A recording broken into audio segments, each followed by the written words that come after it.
Cô đơn trong chính hôn nhân. Đau nhất không phải là cô đơn mà là có chồng bên cạnh nhưng vẫn cô đơn. Có những người phụ nữ mỗi đêm nằm cạnh chồng mà nước mắt vẫn rơi.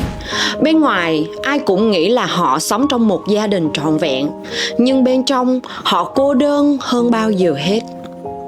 Cô đơn trong hôn nhân khác với độc thân. Độc thân có thể chọn niềm vui mới, nhưng cô đơn khi đã có chồng là một hố sâu không lối thoát. Bạn không thể nói ra vì sợ người khác không hiểu. Bạn không thể chia sẻ vì chính người cần lắng nghe lại quay lưng. Mỗi một cái chạm tay, một lời thủ thỉ ngày xưa giờ chỉ còn lại trong ký ức.